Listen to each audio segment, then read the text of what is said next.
Nigeria is faced with an unprecedented wave of different but overlapping security crises, from kidnapping to extremist insurgencies. Almost every corner of the country has been hit by violence and crime. The scale of the insecurity threatens the very fabric of Nigerian society. With every attack, human lives are lost or permanently damaged, and faith in democracy and the country is diminishing. Is the Southeast marinating and parboiling a different pot of insecurity altogether? This is the Eastern Eye. I am Alex Obodo.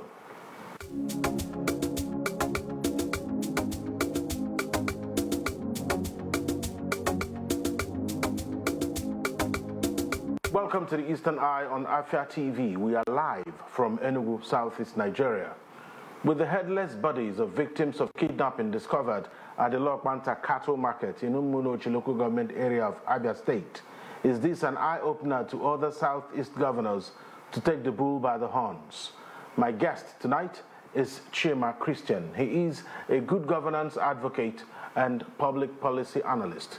He joins me tonight, I believe, from Abuja, the nation's capital. Thank you so much, Chima, for joining me tonight on the Eastern Eye. Thank you so much for having me. It's always a pleasure to be on your platform. So, what do you make of the discoveries in Abia State? Because I'm sure you heard Governor Alex Otti reeling out what he also shockingly discovered from the Lokbanta cattle market. What does that say about the security situation around us? Well, we've always known that there are diverse components of the insecurity you see in the Southeast, right? So there is an aspect of insecurity that we know with all our conscience, and we know from all our available indicators that these are locally induced, or these are people who from among us who are the perpetrators of these crimes.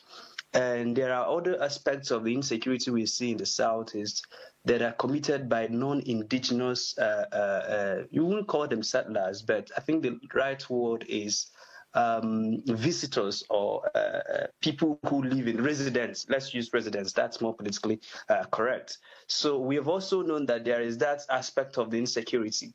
And usually for that aspect of the insecurity caused by residents who are originally not from the Southeast, you see that if you study their demographic, their pattern, they like living in clusters. And so whether they are clusters in places you call Gariki, Cattle Market, Obaosa, or names like that, you have those things. And then you have also the people you call herdsmen operate mainly from the bush, especially bushes and forest areas that have connections with express routes, right, interstate routes. So those have been there. But what the governor reviewed is quite startling to me. The number of decomposing bodies, the number of recovered skeletons, decayed bodies, remains of victims of these crimes. It's quite revealing, and that shows you that the cries of the people about the insecurity has not in any way been overestimated. Because sometimes when people complain about this kidnapping, their loved ones paying ransom, sometimes we tend to say, this is not, because if you had seen this insecurity report of last year, I think the South is fared better than all the other zones. Yet people are living with this lived reality of having to pay ransoms, bury their loved ones as a result of things like this. So it's quite surprising to me. And if you also look deep down, it could be that there are many more Lokbantas in several aspects of the Southeast.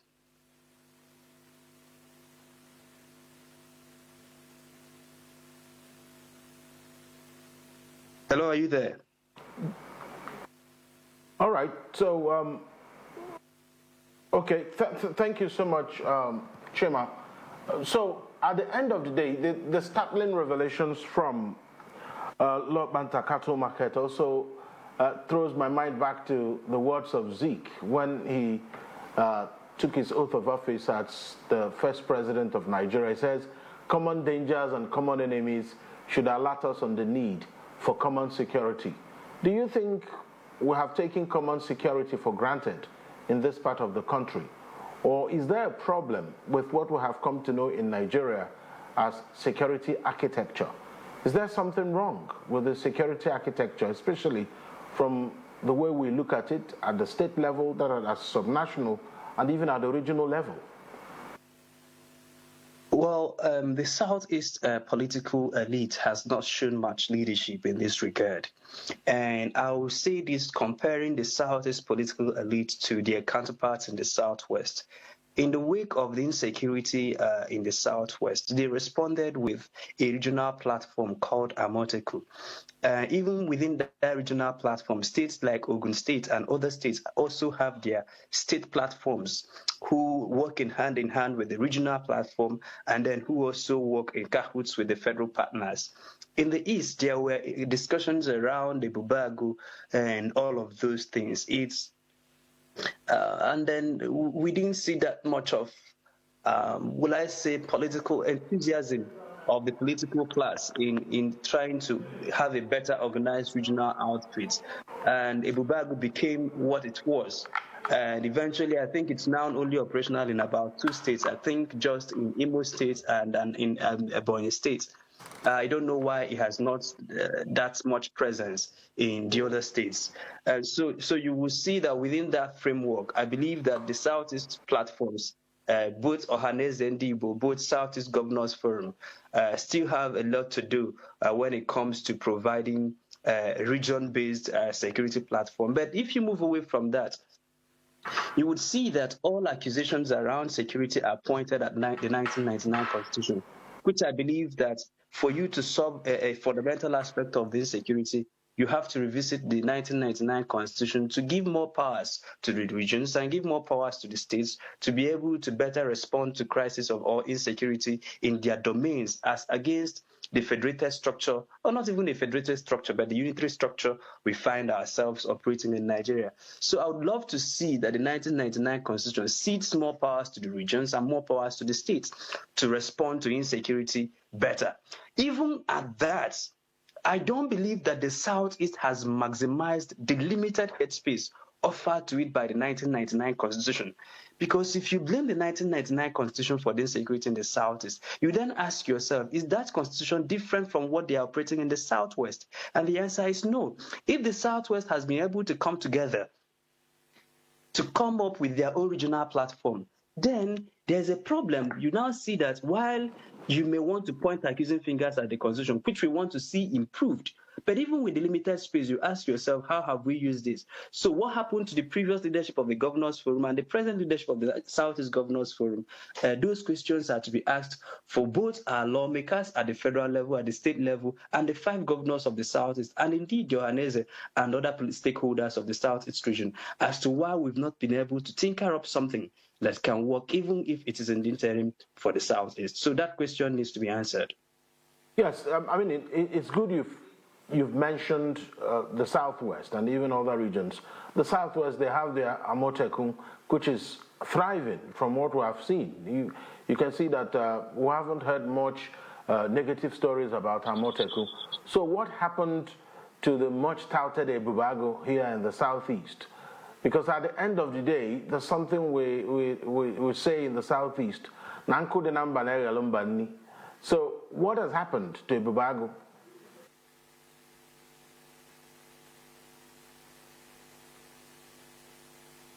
Hello, Chima, can you hear me? Yes, I can hear you. Please confirm that you can hear me. Yes, I can. Please go ahead. I was asking, in the Southwest, we have Amoteku or Amotenku, for those with the Yoruba slang there. But in the Southeast, Ebubago was touted. Whatever happened to Ebubago? Well, the Ebubago is not functioning well. Or even not functioning in many states of the Southeast is an indictment on the political leadership of the Southeast and indeed the people of the Southeast, that we are not able to collectively respond to issues of this nature. What you've seen in the interim is that several state governments, including the government of Enugu and Anambra, Imo, Abia, instead there's networks. Like in Anambra, you had your defunct AVG, which has now been reinvigorated. I think it's a platform, for Anambra states. You also have platforms for other states. But crises like this, especially when they involve cross-border crimes, you can't solve them at the individual level. There are some issues you can't solve at the individual level that you must solve collectively.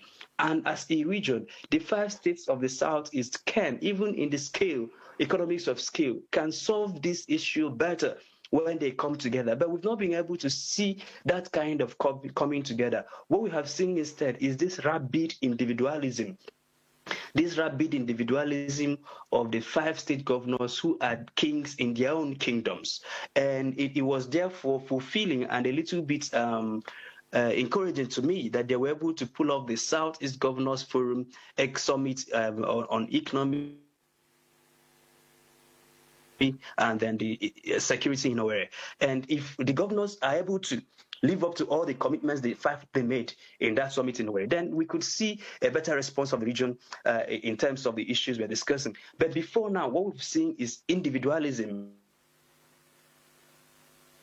and meaning that each man is king in his own domain. So nobody wants to step out to work with the other because they all felt they were enough in their own. But you see that in things like this, you can't say that you're enough because no state government can be able to fund or fully finance the kind of things you need around insecurity without other spheres of the economy, other sectors of the economy suffering, right? And especially in this area where you're having difficulties generating both internally generated and the FAC, and then you now want to shoulder the burdens of insecurity. Why don't the 5 of us put the resources together and then see how we can better manage those? So those are some of the shortcomings of the previous era. But I believe that with the 2023 governors in set and the 2 other governors, you had your there are 3 governors, new ones from Imo, Abia, Ebonyi, Enugu, and Abia. These are 3 new governors, and then they met that of Anambra and Imo. So I believe that the 3 new governors who have joined the Southeast Governors Forum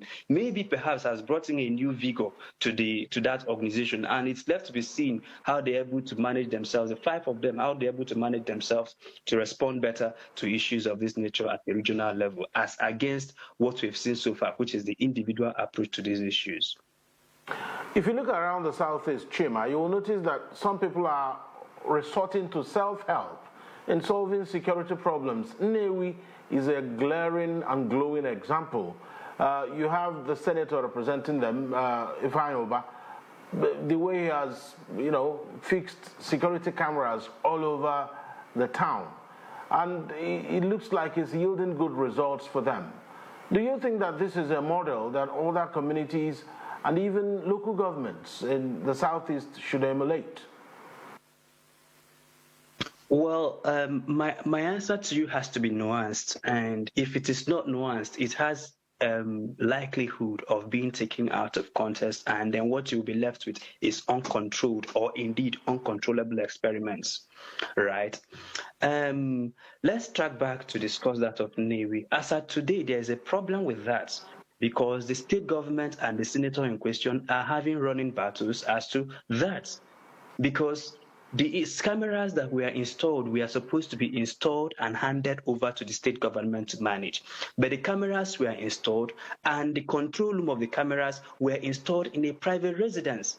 And no matter what, a senator is a senator, but a senator doesn't have that much of security clearance to have the cameras and live video feed of the whole town domiciled in his house.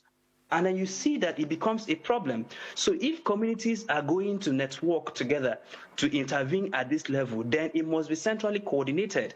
Because if not, then one rich man in the town or in the community can now start installing cameras around and putting the control system in his house. And so take, for instance, if you come to a small town, then the richest person there or the biggest stakeholder there has a camera and everything in his town where he can be monitoring all activities real time from his own house. That in itself poses a danger. And when you have men armed who are not loyal to the state, but loyal to politicians who may have political aspirations. For instance, in this case, we know that the person you called, that he ran for the governorship of the state in the previous era, and then the next election, we know that he's running for office of the governor. So when you have a sequestered security arrangement under him, You have live video transmission domiciled in his house. You have live guns and ammunition and boys loyal to him. What happens when he begins to run for office of the governor against the incumbent governor? So you see that things of this nature, that it has to be managed at a way that you don't create 10 problems attempting to solve one, right? So I believe that state governments should be proactive in providing the templates for participation. So if you're going to be donating guns, if you're going to be donating ammunition, if you're going to be donating vehicles, if you're going to be donating walkie-talkies, if you're going to be donating live video cameras, it has to be centrally coordinated. And as of today, we want to see either the state government coordinating this or the local governments coordinating this with supervision from the state government. If you don't have this kind of central coordination, what you would have is that each Dean, Tom and Harry might begin to set up their own security outfits or their own militia. And already you've seen this with an uncontrolled experiment that you call ESN, IPOP, or new government, because these are private interventions to a collective societal need, right? As against when the ESN started, their claim was that they were going to reach Southeast Forest of all manifestations of herdsmen and kidnappers and all of those things. And then we saw that immediately they took off. It wasn't even up to 3 months. They derailed and formed splinter groups and then all of those things. And today we've seen how that experiment ended up. So today you don't want to have interventionist security outfits domiciled under active politicians. Because if you don't manage that carefully, then what you may begin to see is that these senators, security men loyal to this senator, may begin to fight security men loyal to the other senator, so it could become a bit convoluted if you don't take your time.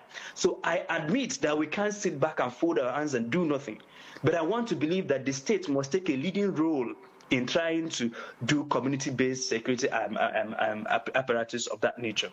So that would be my contribution on private interventionist security architecture. That's a good way to put it, but we'll take a break at this point. Chima, just stay on the line. When we come back, we will dig deep into the conversation here on the Eastern Eye. Stay with us.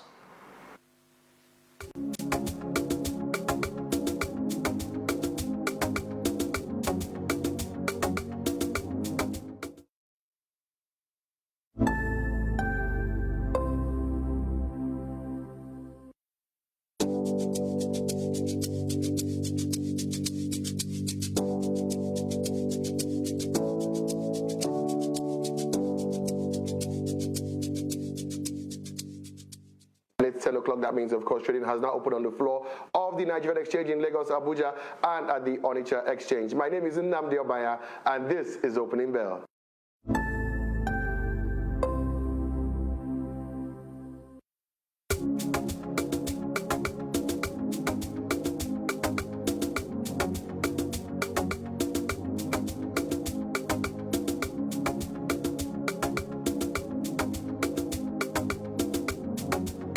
Welcome back to the Eastern Eye here on Afia Television, reaching you live from Enugu, Southeast Nigeria, with me, Alex Obodo.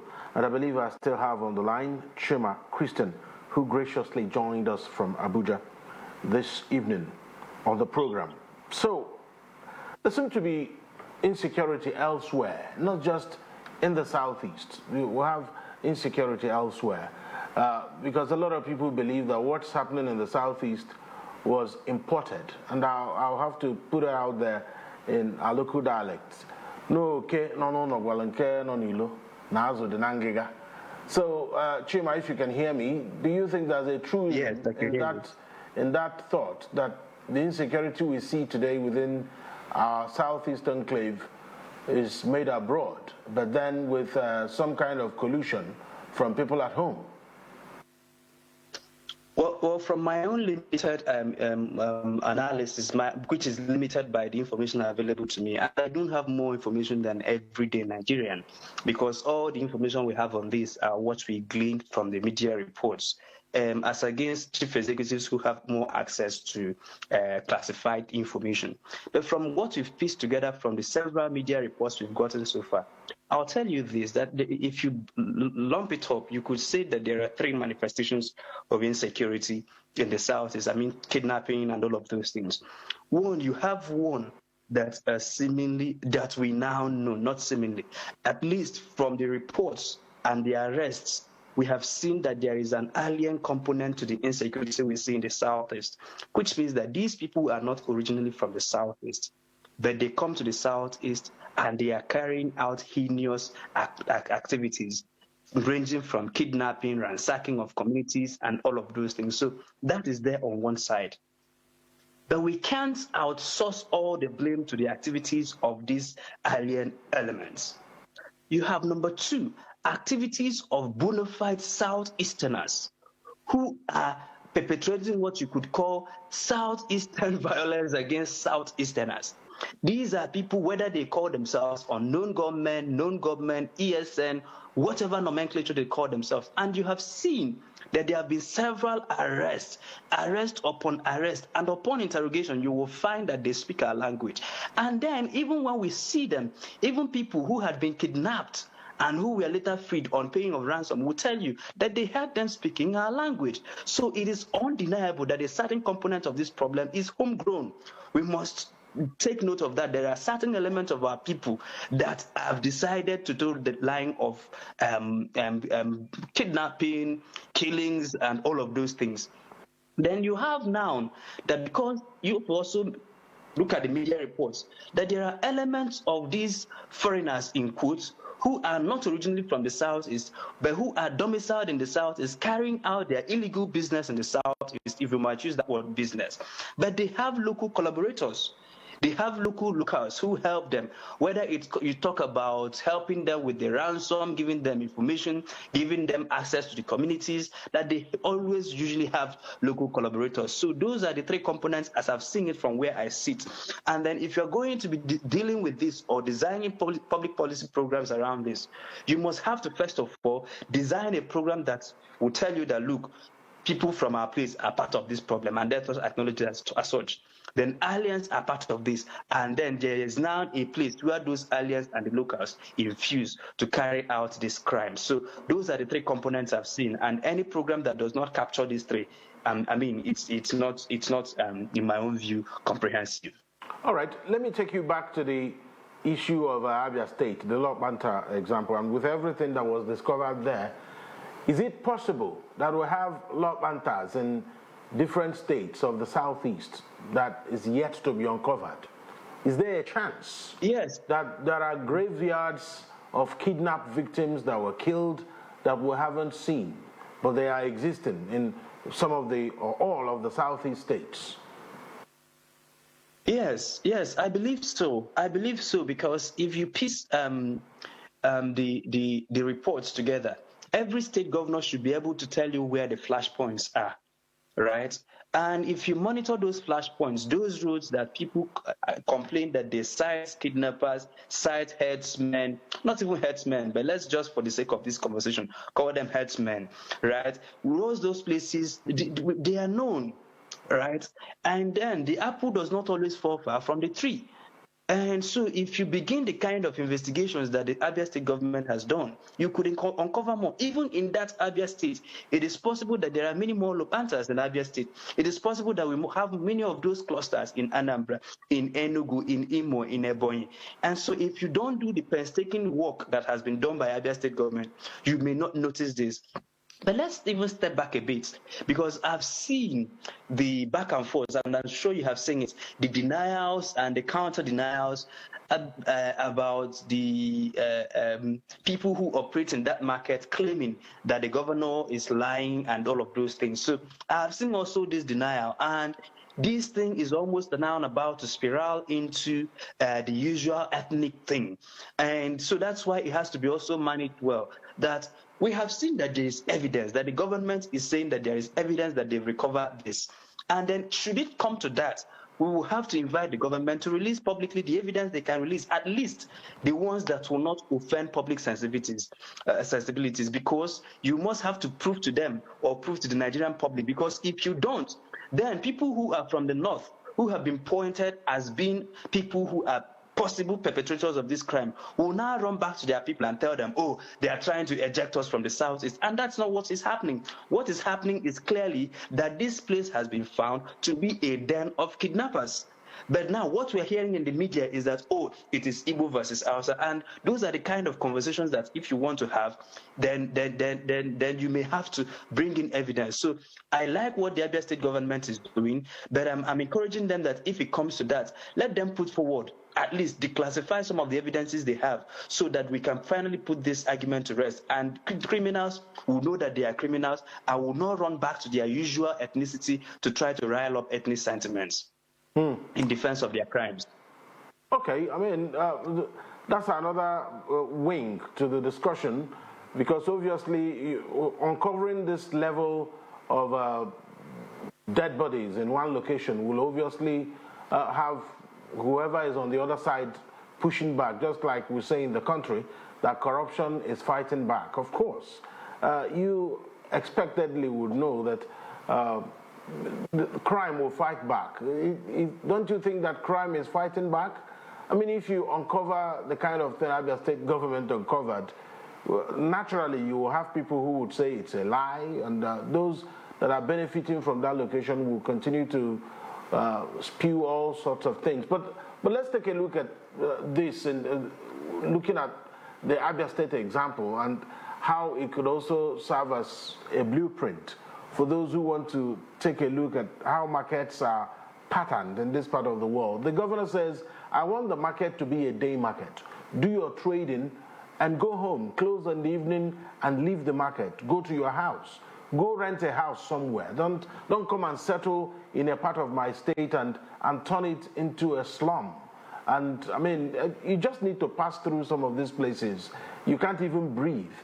So is it too much to ask for, to show respect to the environment you are inhabiting? You don't degrade the environment to the point that even it cannot support human life. Chima. Let's take if you had listened to Bello Shagari, I think not Bello Shagari, I think Bello El Rufai, who is a lawmaker representing, I think, Kaduna North, Federal Kaduna, one of the rep zones in Kaduna. His argument 3 or 4 days ago, let's bring it back to what we are discussing. Now you see, for instance, in Qatar, when Qatar was about to host the World Cup, Qatar has their unique culture. They have their unique attitude to dressing. They have their unique attitude to, men, women thing in the streets. So they have asked people who are visiting Qatar to respect those culture and those, lifestyle of the people. Because if you are coming to watch a World Cup, you should know that the people you are coming to their houses to watch a World Cup have a certain lifestyle. And so if they say don't dress naked, don't. If they say that they don't want you to be hanging out indecently, don't do that. So that is also the same argument you bring to the Southeast. That the Southeast has a culture, Southeast has a history, the Southeast has a societal structure, that if you are going to live and do business in the Southeast, that you will do your best to blend into the culture and the life of the Southeasterners. Because what you see happening is that there are places you could call slums, both urban slums, rural slums, where you could have a pocket of people who come in there, they live there, they do business there, and everything happens within that framework. In that framework, it's the taxation in that framework is easy to, and then even the conditions there. If you go there, it stinks. If you go there, and this is not, by the way, let me qualify my statement. This is not, by the way, to castigate or to run down any particular ethnic group. I am not. My goal is to say that in these slums, when you go there, you will see that the houses facing just right opposite the slums, you won't find a smell there. But in the slums, the kind of lifestyle they live there is anti the environment that is hosting them. So where it has been determined that you have been constituting a little bit of nuisance to the society, and now that you have formed what could become a security risk to the society, then the government is right in implementing all strategies that is legally available to it, legally, I stress, available to it to try to, solve the problems. So since you call this place a market, then let us make it a market. After each market, they go home, so that if we see anybody loitering around the place in off-market area, we will ask the person, what are you doing? And then in this place, we've also seen that if this place is supposed to be a market, And we've seen that around it is now a criminal hideout.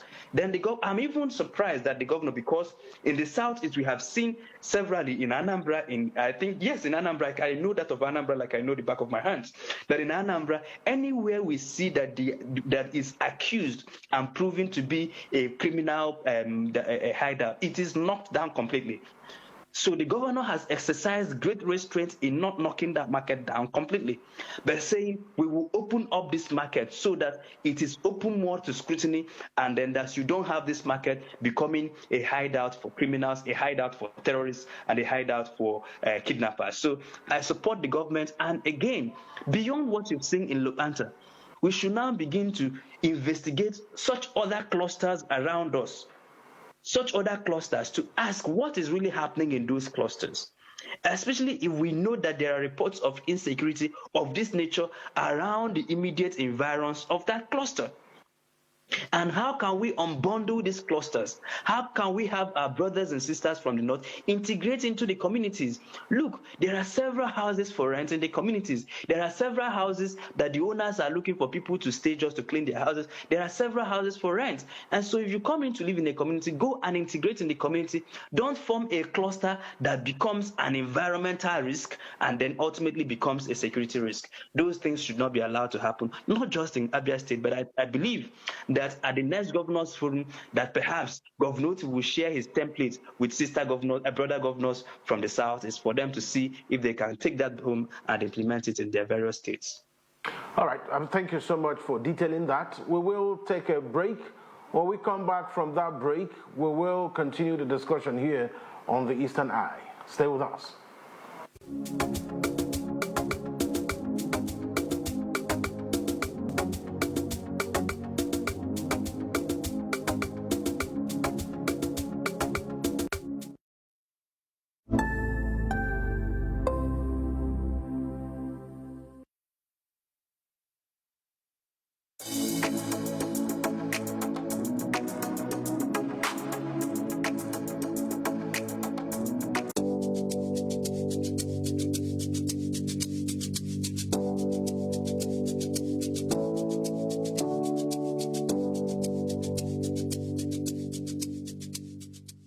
It's 10 o'clock. That means, of course, trading has now opened on the floor of the Nigerian Exchange in Lagos, Abuja, and at the Onitsha Exchange. My name is Nnamdi Obaya, and this is Opening Bell. What are your thoughts on the spate of sex for grades in Nigerian universities? This very issue of owing salary should be criminalized. How can they amplify their voices? People don't have evidence. You want to get to know about it? Have to stay tuned right here on Afia Morning Show to get the pulse and the feel of that.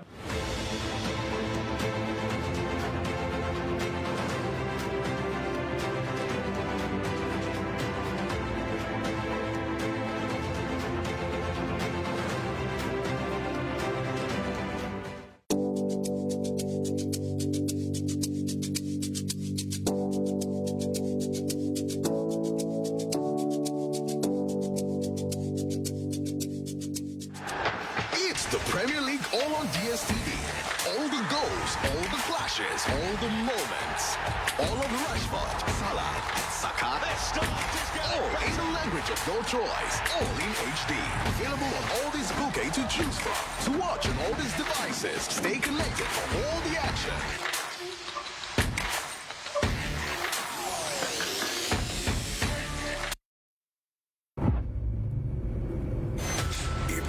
Syndicate. An overdue vengeance. A sacrifice of blood.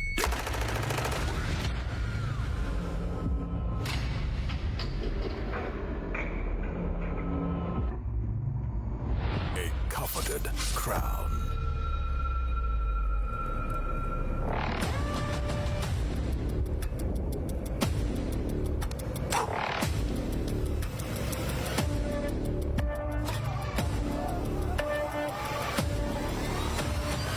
Self-proclaimed king.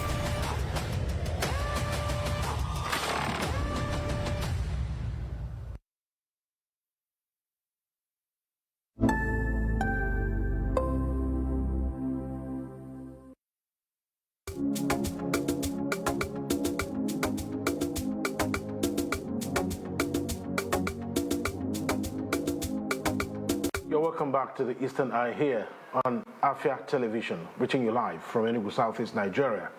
So, Chima, if you're still here, let's talk about the Middle Belt, or you can call it North Central. I mean, whichever name we'll give it, that's the first gateway to the Southeast if you are approaching from the north.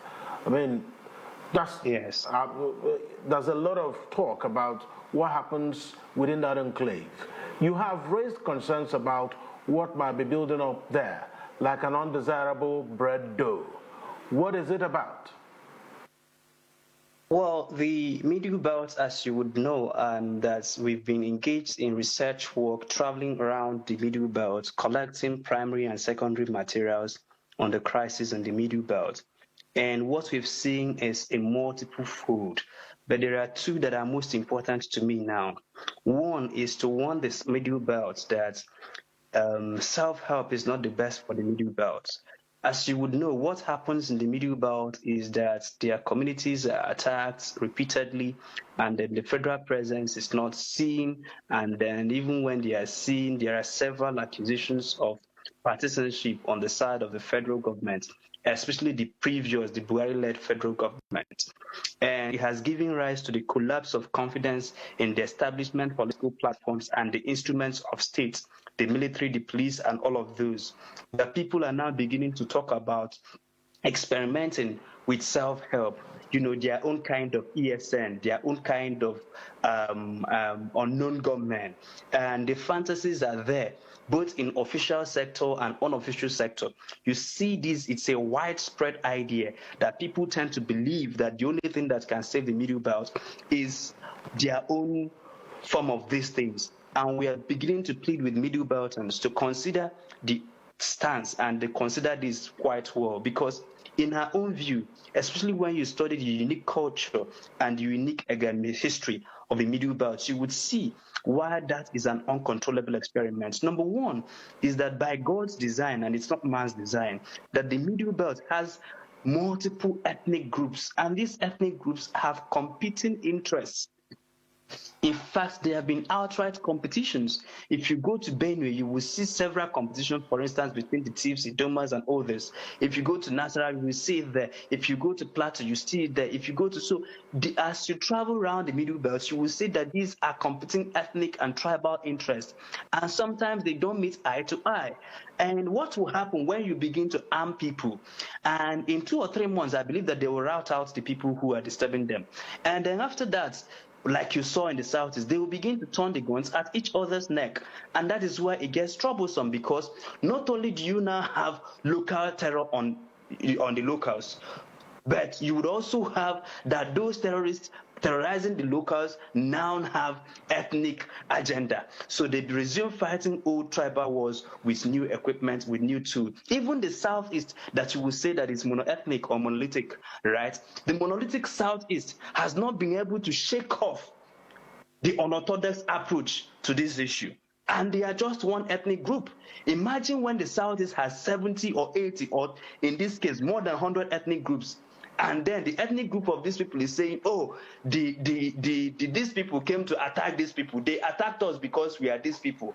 And in that kind of thing, it gets so bad so quickly. So that's why we're begging the Middle Belt. That's why we're begging Nigerians to find state solutions to these issues. Because if you allow the people to try this uncontrollable experiment, then it won't end well for the Middle Belt. And I will remind the Southeasterners that at least 6 years ago, when the issue of ESN IPOB were being discussed, there are articles that we wrote that we warned the Southeast that what we're going to do is that the exact language we use, that I hope the Southeast does not lose an arm and a leg before we find out that 6 is not different from half a dozen. And that prophecy had played out the way we are.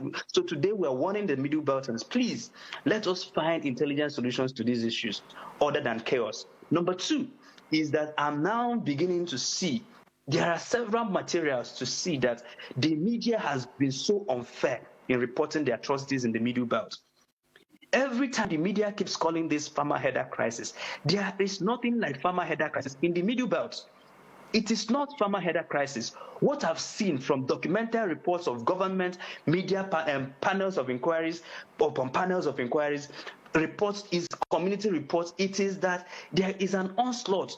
What happens is that a group of people, migrants, come to a community, they attack it consistently over like 3 or 4 times.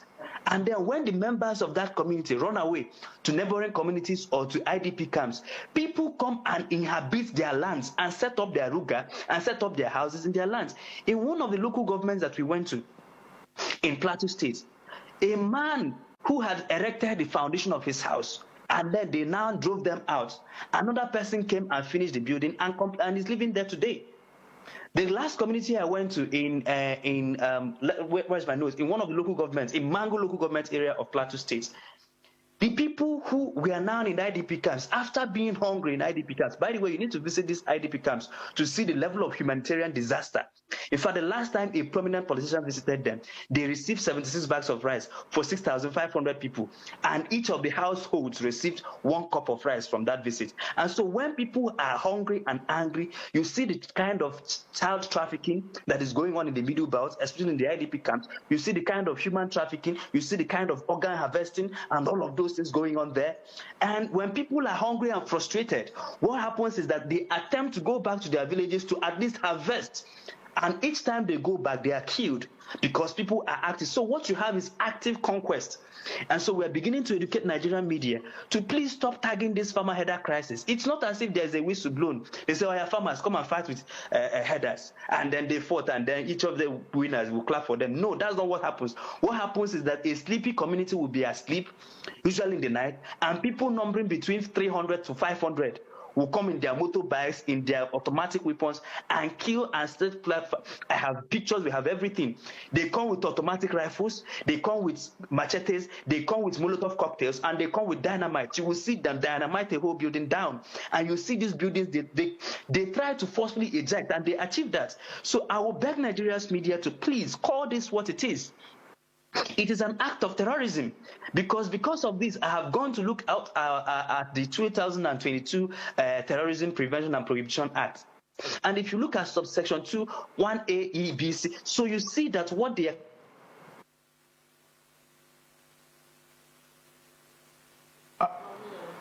Are you still there, Chima Christian?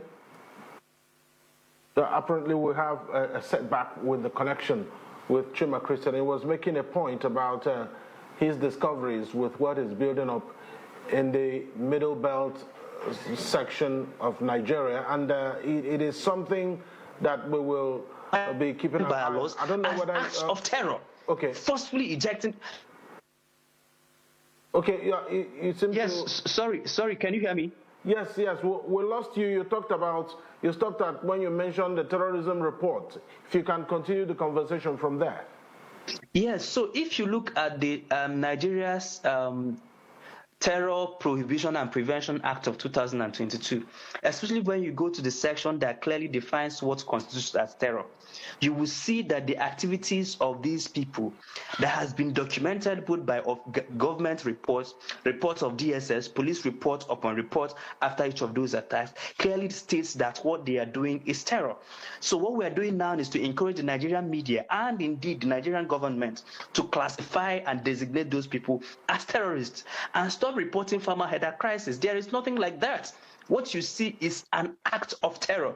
And even if you are going to make the argument that it's farmer header crisis, since when do we have 3 constitutions in Nigeria? If you accuse a community of killing your cattle, there is the courts, there is the tribunals, there is the both from magistrate to appeal court to high court and then there are Sharia courts. So you can't approach the courts, but you now have become a court unto yourself to burn down a whole community because you said they kill your cattle, and then you now burn down and live in the communities under the guise of, and usually the people that do this, they don't have one single cattle. They don't have one single cattle. And if you read the reports, you will see that they chant religious chants before starting the killings. And then you also ask your questions, why don't they kill with guns? Because they have guns. But in most of the cases, they don't kill with guns. They come to community with guns to ward off external aggression like the military or police. But once they pin down the community, you will see them start slaughtering with knives. What kind of barbarism is this? And this is what is going on. And every day the media keeps saying, oh, 38 killed in fresh farmer header crisis. There's no farmer header crisis. People are sleeping. People come into their houses and kill them in their numbers. And so those are some of the things we've seen in the Middle Belt. But let me move away from that to come back to the issue of the discourse. Because especially the way we think about security, both in the Southeast, in the Middle Belt, in the North Central, anywhere you see it in Nigeria, we have to review the legal and the operational instruments of dealing with insecurity in my own analysis. Why do I say this? The time when we were equipping with our vigilantes with den guns, with pump actions, were the times the criminals and the aggressors have not become this sophisticated. But like you saw, I think it was last week, where at least 14 vigilantes who went on a mission because some headers attacked them. They now went on the mission going into the forest to search out the criminals, and the 14 of them were killed. I think either in Niger State, I can't remember this, but the report is still on the internet. It was last week. So you see that where it has been clearly established that the aggressors have military-grade weapons. They have dynamite, they have IEDs, they have long-range missile rifles, and they even have surface-to-air launchers, that in that case, that it is now useless to equip vigilantes with pump action. Therefore, we have to review both at the state level and especially at the state levels to start seeing how do we equip even the Amoteku, how do we equip even the Bubago, how do we equip even the state actors. Should we keep equipping them with den guns, whereas the people coming have sophisticated automatic military-grade rifles? So those are the arguments. So you have to review the legal and operational instruments that we have used to combat this insecurity. Since insecurity has gone this sophisticated, it's of no use underarming people to fight these people. We are just going to be fighting a tiger with bare hands. And that's why we have seen that severally, whereas you have local vigilantes, they are unable to protect the communities because they are simply overpowered by more superior firepower. I think that's a good place to leave it, Chima Christian. People will say, that is, of course, if the situation gets bad, you have to double up in order to bring it under control. Thank you so much, Chima Christian, good governance advocate and public policy analyst. I nearly bit my tongue there. Such a violence to talk about. Thank you so much, Chima. Thank you for having me. Thank you, sir. Thank you for your perspectives on the Eastern Eye tonight. And that's the Eastern Eye today. We'll be back tomorrow sometime. My name is Alex Obodo. Up next is Nka with Jumai Bulama Ashebu, JBA. Good night.